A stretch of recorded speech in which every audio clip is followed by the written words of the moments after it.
સુરતમાં બારડોલીનો પરિવાર કે જે નેપાળમાં ગુમ છે, જેને લઈ એક બાદ એક માહિતી સામે આવી રહી છે। બારડોલીના કડુદ ગામના પિતા પુત્રી નેપાળમાં ગુમ। નેપાળ અન્નપૂર્ણા પાસે ટ્રેકિંગ કરતા સમયે પિતા પુત્રી ગુમ। નેપાળમાં દુર્ગમ પહાડી પ્રદેશમાં પિતા પુત્રી ગુમ। હિમવર્ષાને કારણે પિતા પુત્રીનો સંપર્ક કપાયો છે। પરિવારજનોની સંસદ પ્રભુ વસાવાની રજૂઆત। નેપાળમાં ભારતીય દૂતાવાસમાં પણ પરિવારની રજૂઆત। નેપાળ પોલીસ પણ ગુમ પિતા પુત્રીની શોધખોળમાં લાગી છે। આજે સમગ્ર વિસ્તારમાં ડ્રોનની મદદથી પોલીસનું સર્ચ ઓપરેશન।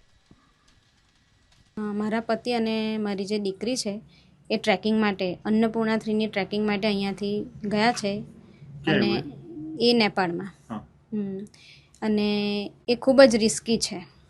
એ લગભગ ત્યાં કોઈ બહુ જતું જ નથી। એવરેસ્ટ બેઝ કેમ્પ તો ઘણા બધા જાય છે, પણ આ અન્નપૂર્ણા 3 તો આજ સુધી ખાલી 3 જ જણ ગયા છે અને બહુ રિસ્કી છે ને, એટલે એમાં બહુ જ એમ એડવેન્ચર કરવાવાળાઓ એ જાય ને એમાં પેલું 25 તારીખ પછી બરફ પડ્યો ને, એટલે એમાં ફસાઈ ગયા છે। કઈ તારીખે અહીંયાથી ગયા? અહીંયાથી 14મી ઓક્ટોબર। ક્યાં ગયેલા? સુરત, ને સુરતથી પછી ગોરખપુરની ટ્રેન લઈને